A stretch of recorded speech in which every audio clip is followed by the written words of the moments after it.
Farm Bureau guest line. Check out favorites.com and go with the home team, Mississippi Farm Bureau. We continue our series of former players here in the state of Mississippi who are getting ready for the draft. And today we will visit with former Ole Miss defensive end Issac Ukwu. Was with Ole Miss for 1 year, arrived prior to the start of fall camp last year after transferring from James Madison, and had a successful season with the Ole Miss football team. Issac, thanks so much for some time this afternoon. Hey, thanks for having me. I'm happy to be on. Absolutely. So let's just dive in a little bit and talk first about this past season and then what you're doing to get ready for the draft and what that process has been like for you. So you go into the transfer portal, you make that decision, you end up in Oxford. How did the decision play out? How did it come to be? So initially I really hopped in the portal because I wanted to challenge myself and play at the top level of competition. And in my mind, that was the SEC. And I had already been at JMU for a number of years, and I just thought it was time to move on and try a different scenery, change of location. So that's why I decided to hop in the transfer portal. And then once I did, a couple of teams reached out to me, like the moment I hopped in there, and like my phone was ringing nonstop for like the first 2 days that I was in the portal. So it was really a stressful but also a cool situation when I first hopped in the portal.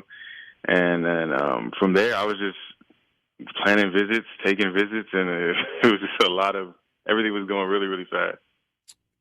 Forgive me. I got to ask you a question about James Madison.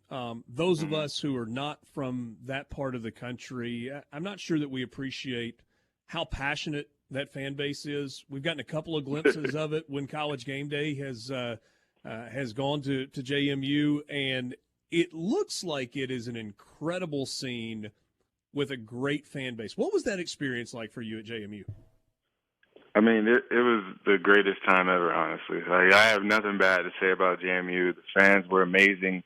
The area was amazing. The school itself was amazing. The students, like, it has a special place in my heart, and it forever will. Like, there's just something about it. You got to go there to experience it, but it's just a lot of love there. A lot of passionate football fans, as you can see, with all the game days and stuff, and they just love seeing us do well and win on and off the field. So it's just a magical place, honestly. And so you make that transition to Ole Miss this past season, and now you're getting ready to make a transition again and try your hand at the professional level. But before we talk about draft prep, what stands out for you about this past season? A game, a play, a moment, a venue? When you think back about this one season that you had at Ole Miss, what's going to stand out? I think the biggest thing that stands out is like growth.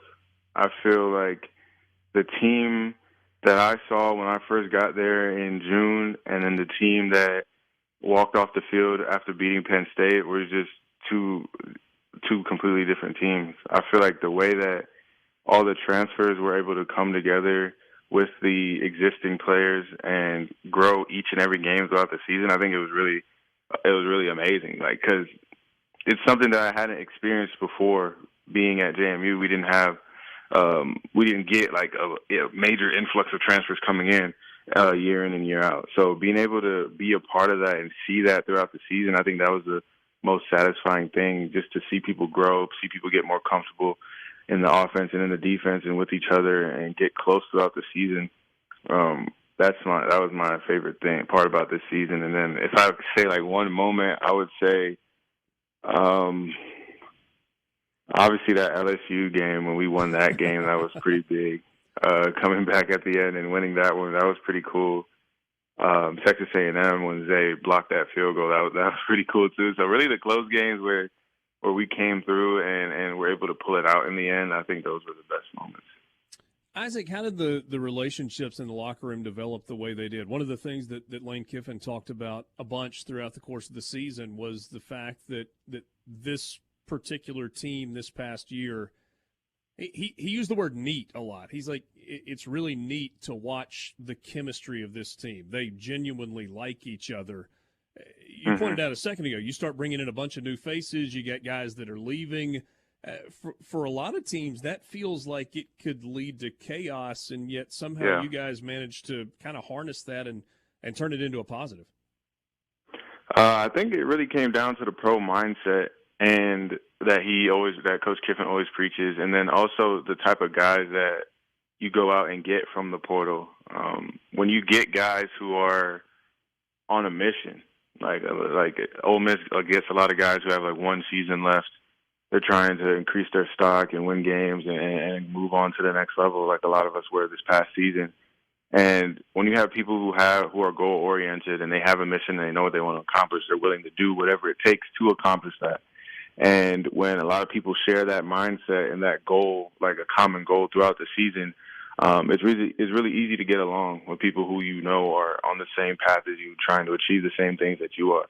And I think that was the biggest component of it, because there wasn't a lot of any of the guys who had their own agendas or were really not looking in the best interest of the team and themselves. They kind of got weeded out throughout the summer, and then even some going into the season and throughout the season as well. Those players didn't get rewarded for their behavior. So I feel like when you set that precedence and you allow the guys who are doing things the right ways to flourish, I think that kind of permeates throughout the entire team and creates a culture of doing the right thing to win. Visiting with Issac Ukwu, former defensive lineman at Ole Miss, getting ready for the NFL draft and trying to further his football career. What did you learn from Pete Golding this year? I've spent a little bit of time around Pete, and I walked away honestly going, I have no idea what some of what he was saying means, but it sure sounded smart in terms of kind of his overall knowledge of defense. What about him teaching that to this first defense that he coached at Ole Miss? Yeah, it was a lot, honestly. The amount of defenses and plays that we learned like on a week-to-week basis was more than anything I'd experienced at JMU. Like I was used to always joke with some of my teammates that like what we install in 1 week is like half the season at this is my old school at JMU. So it's like he's constantly making adjustments to whatever worked last week, what didn't work, and then what the team we're going against likes to do. And you playing the position I was playing, because usually at JMU I was a 4-3 or 4-2-5 base defensive end, but here I was more playing outside linebacker role. I had to know about what I had to do as a D end, what I had to do as an outside linebacker, what I had to do rushing coverages, and understanding route concepts. And I feel like it was really a crash course on playing defense and learning defenses at a fast, rapid rate. And I think that's only going to prepare me better for the next level when everything is very fast-paced. All right, so what is this process, Isaac, like for you right now? You got the draft coming up in a couple of months. Obviously, you have a dream of playing professional football. What feedback have you gotten, and what's your training like? So right now it's different because you're used to training to play football for the season, in a sense like you're not really, it's not like training for track. You're not training for specific events. You're just training for being able to play football. But now you're having the regular football training, but you're also incorporating training for the specific events and specific tests that are going to be at your pro day, like the 40 and the vertical and the L drill and all that stuff. So it's a lot of technique work and specific details that you have to hone in on for these weeks. It's like you're spending 8 weeks to focus on these set things, and that's it's different than the way I'm used to training like for regular football. So that's been different, but I feel like throughout the weeks I've just been getting better and better and honing my skills, and the technique is becoming more comfortable. And I'm really locking into it. I mean, this is like the most motivated I've ever been in my life to get this done, because it's within reach and it's so close. Isaac, we've only got a minute left. I'm going to go rapid fire on you. We asked Victor Kern these things last week. What do you think you're going to do in terms of the bench press? How many times with the 225?